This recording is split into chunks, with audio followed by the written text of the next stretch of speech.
বাপদাদাকে ময়দান থেকে বিতাড়িত করা হয়েছে।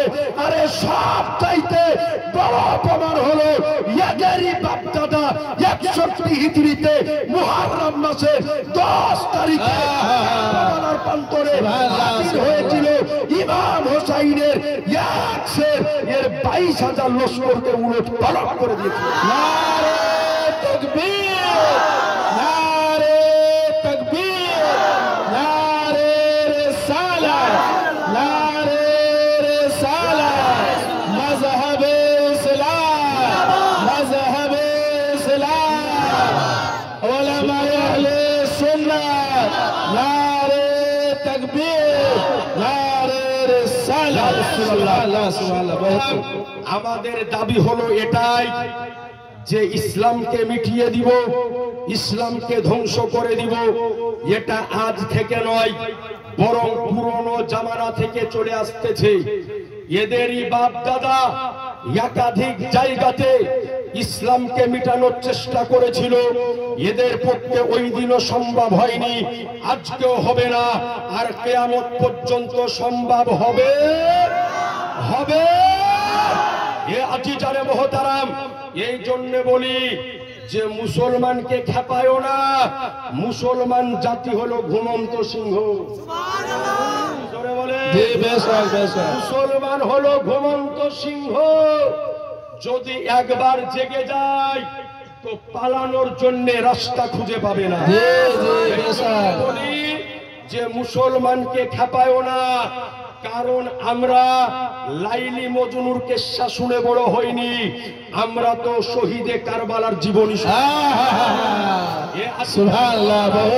ইসলামের জন্য কেমন করে জীবন উৎসর্গ করতে হয়, কেমন করে জীবন দিতে হয়, এটা আমরা কারবালার প্রান্তর থেকে আমরা এটাই জানি। সাবধান, মুসলমান ঘুমন্ত সিংহ। এই সিংহকে জাগিয়ে আজকে সমগ্র ভারতকে আজকে খাতরার মধ্যে ফেলিও না। অনেকেই মনে করে ভারতবর্ষের বুকে হিন্দু খাতরাতে, মুসলমান খাতরাতে, জৈন খাতরাতে, খ্রিস্টান খাতরাতে। আর আমি তো বলি যে জাতি খাতরার মধ্যে নয়, বরং গোটা ভারত খাতরার মধ্যে আছে। গোটা ভারত খাতরার মধ্যে আছে। এর জন্য দায়ী কেউ নয়, এর জন্য দায়ী হচ্ছে একমাত্র বর্তমানে কিছু হিন্দুত্ববাদী উগ্রর জন্য। আজি জানে মহতারাম, না তো আমার এই ভারতবর্ষ যেই দেশে আজকে 140 কোটি মানুষের বসবাস, সেই দেশকে নেপালের মতো দেশে হুমকি দেয় গা। হুমকি কেন দিবে না জানে তো? যে আজকে এরা নিজেদের মধ্যে নিজেকে শেষ করে দিয়েছে। সুতরাং এটাই বলতে চাই যে আমার দেশকে মহব্বত করতে হবে, দেশকে ভালোবাসতে হবে। এটা স্বয়ং আমার নবী মুস্তাফা শিক্ষা দিয়েছেন। এই জন্য বলি, জাতি ধর্ম নির্বিশেষে সকলেই আমাদেরকে এই দেশে বাস করতে হবে। একটা কথা জেনে রাখতে হবে, ভারতবর্ষের ঐতিহ্য হলো এটা। মুসলিম যাবে মসজিদে, হিন্দু যাবে মন্দিরে, আজকে খ্রিস্টান যাবে গির্জাতে। যার যেই ধর্মের ধর্মাবলম্বী ব্যক্তি তার ধর্ম স্থানে গিয়ে নিজ নিজ ধর্ম পালন করবে। এটাই হলো ভারতবর্ষের ঐতিহ্য, এটাই হলো ভারতের সংবিধান। এই জন্য আজকে যারা ভারতবর্ষের বুকে দাঁড়িয়ে ভারতের সংবিধানকে কুলুষিত করতেছে, নোংরা করতেছে, আজকে এই তাহরিকে রাজায় মুস্তাফার আজকে এই পরিচালনায় মহাসম্মিলন থেকে এটাই বার্তা দিতে চাই যে কোন ব্যক্তি ভারতের সংবিধানকে কুলুষিত করবেন না, ভারতবর্ষকে মানুষের নিকটে হাসির পাত্র করবেন না। আর খবর দাও, ভুল করে আমার রাসূলুল্লাহর শানে কটূক্তি যেন কোনো জায়গায় না হয়।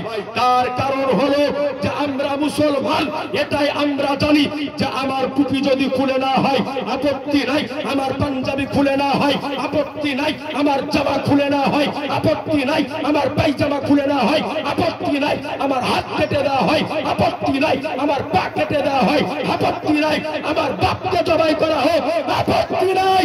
কিন্তু নবীর শানে যদি একটা কটূক্তি হয়, 61 হিজরিতে একটা কারবালা হয়েছিল ভারতের বুকে, গলি গলিতে কারবালা। সুবহানাল্লাহ, নারে তাকবীর, নারে রিসালাত, মযহবে ইসলাম, মাকামে मुस्तफा अजमत मुस्तफा हजरत अल्लामा मुफ्ती अबुल कलाम मजहर साहब किबला नारे तकबीर नारे रिसालत। बहुत अच्छा, बहुत সুতরাং সকলের নিকটে আবেদন সম্পৃক্তি বজায় রাখুন, যে যার ধর্মটাকে ধর্ম পালন করতে দিন। আর খবরদার মুসলমান ভাই যারা আছে তাদের নিকটে আবেদন করব, অন্য কোন ধর্মের ধর্মগুরুকে গালিগালাজ নয়, এবং অন্যান্য ধর্মের মানুষ যারা তাদের নিকটে আবেদন করব যে ইসলাম ধর্মের ধর্মগুরুকেও কোন রকমের গালিগুলোজ এবং কটূক্তি নয়, নইলে সামনে যে দিন আসছে খুব ভয়ঙ্কর দিন হবে, খুব খাতারনাক দিন হবে। সকলের নিকটে আবেদন করব, আমার রসুলে কায়নাত সাল্লাল্লাহু তাআলা আলাইহি ওয়াসাল্লাম হলো আমাদের জান অপেক্ষা দামি, প্রাণ অপেক্ষা দামি, বাপ অপেক্ষা দামি, মা অপেক্ষা দামি, আমার বংশবলী অপেক্ষা দামি। সুতরাং খবরদার নবীর শানে কোন রকমের কটূক্তি জানে না হয়। আমার পূর্বে একজন হযরত ওয়াজ করতেছিলেন, আর 2 মিনিট সময় নিব হযরত, আর 2-3 মিনিট সময় নিব, আপনারা বিরক্ত হচ্ছেন না তো? আর 2-3 মিনিট সময় নিব। আমার পূর্বে একজন হযরত বলতেছিলেন যে যতক্ষণ পর্যন্ত আমরা মুসলমান এক প্ল্যাটফর্মে না আসবো ততক্ষণ পর্যন্ত কোন আন্দোলন আমরা কাজে লাগাতে পারবো না। আমরা এই কথাই বলি যে আজ যদিও আমাদের মধ্যে অন্যান্য মাযহাবের সঙ্গে কিছু আকীদা বলি বিষয় নিয়ে আজকে ইখতিলাফ রয়েছে, এটা আমরা বুঝে নিব, কিন্তু কোরআনের উপরে আঘাত যখন আসবে, যখন নবীর উপরে আঘাত আসবে, মসজিদের উপরে আঘাত আসবে, মাদ্রাসার উপর আঘাত আসবে, মাযহাব ও মিল্লাতের উপর আঘাত আসবে, তখন আমরা একবার নয়, দুইবার নয়, একাধিকবার টুপি দাড়িওয়ালা আমরা এক হয়ে দেখিয়েছি। দেখাইছি না দেখাইনি?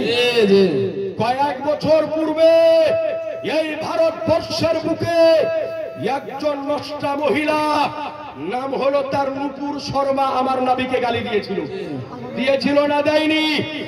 এই নর্তকী মহিলা আমার নবী সম্পর্কে কুরুচিকর মন্তব্য করেছিল। ওই দিন আমরা দেখেছিলাম যে ভারতবর্ষ সারা পৃথিবী হিলে গিয়েছিল। ওই দিন দেওবন্দ, ওহাবি, আহলুল হাদিস, সুন্নি, হানাফি, শাফি দেখা হয়নি।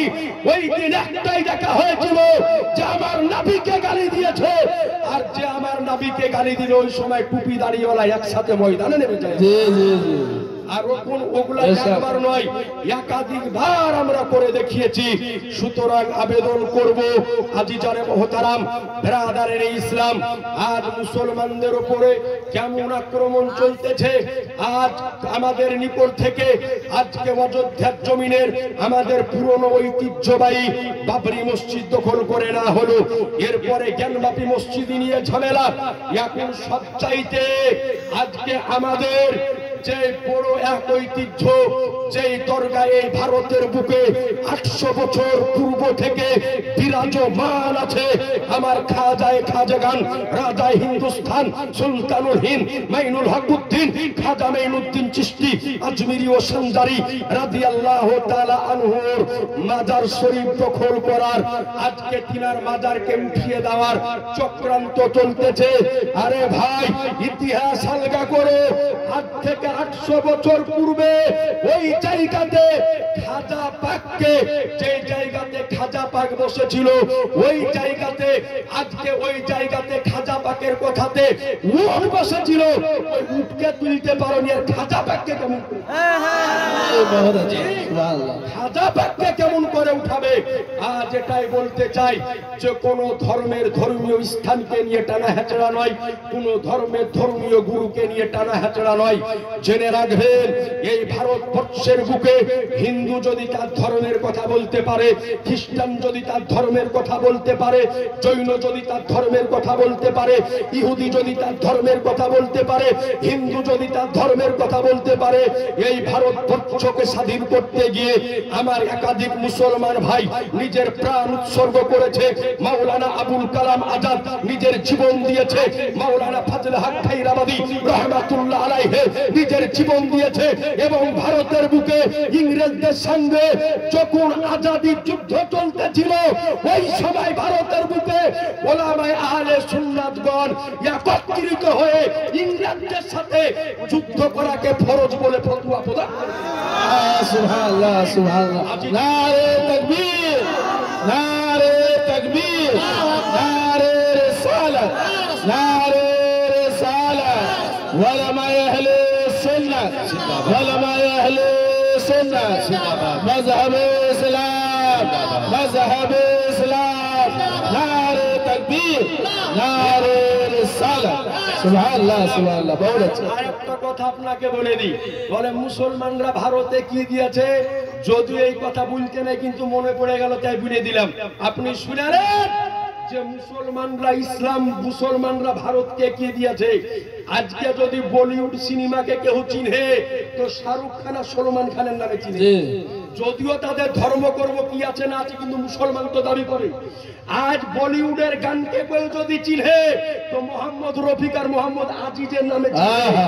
আজ মুসলমানরা কি দিয়েছে, আজ ভারতবর্ষকে শক্তিশালী যে পারমাণবিক বোমা দিয়েছে মিসাইল আমাদের আব্দুল কালাম আজাদ দিয়েছে।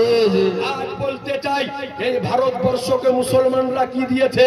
আর একটা কথা বলে দিয়ে আমার বক্তব্য আমি শেষ করব যে ভারতের বুকে মুসলমানদের কি আছে আর কি নাই। আজ বলতে চাই এই ভারত থেকে মুসলমানরা যদি চলে যায় আর তাদের ঐতিহ্যবাহী সমস্ত জিনিস নিয়ে যদি চলে যায় তো এই ভারত নাঙ্গা হয়ে যাবে, নাঙ্গা হয়ে যাবে। এটা আপনি জেনে নিন। কি দিয়েছে শুনে নিন। 1965 সালে আজকে 10ই সেপ্টেম্বর যখন ভারতের সঙ্গে পাকিস্তানের যুদ্ধ যখন সংগঠিত হয়েছিল পাঞ্জাবের বর্ডার দিয়ে, ওই সময়তে পাকিস্তান বাহিনী যখন ভারতের উপর আক্রমণ করেছিল, ভারতের সৈন্যবাহিনীরা ওই সময়তে পিছপা হয়ে গিয়েছিল। কোন সেনার ক্ষমতা হয়েছিল না যে পাকিস্তান বাহিনীর মোকাবিলা করে। ইহীন অবস্থায় একজন নওজোয়ান সামনে আগে বেড়ে আজকে পাকিস্তানের 8টা যুদ্ধের ট্যাঙ্কারকে ধ্বংস করে দিয়ে ভারতবর্ষকে জয়লাভ এনে দিয়েছিল। ওই সন্তানটি হিন্দু ঘরের, জৈন ঘরের, খ্রিস্টান ঘরের ছিল না, বরং ওই সন্তানটি আমার মুসলমান ঘরের ছিল। তার নাম ছিল জওয়ান বীর আব্দুল হামিদ খান। আর কি দিয়েছে এইরকম একের পর এক যদি বলতে যাই তো দিনের পর দিন পার হয়ে যাবে। ভারতবর্ষের বুকে মুসলমানদের যে অবদান, অবদান শেষ হবে না। যাই হোক আজি জানে মহতারাম, শেষ বার্তা আপনাদের নিকটে দিব যে আমাদের অত্র এলাকার যিনারা আপনারা উপস্থিত হয়েছেন, আমাদের অত্র এলাকায় হিন্দু মুসলিম সকলের বসবাস আছে। সকলে নিজ নিজ সম্প্রীতি বজায় রাখবেন। কোন ধর্মের ধর্মগুরুকে টেনে গাল দিবেন না। হিন্দু ভাইদের নিকটে করজোড়ে আবেদন, আপনারা ইসলাম ধর্মের ধর্মগুরুকে টেনে গালিগালাজ করবেন না। আপনাদের নিকটে আবেদন, কোন হিন্দু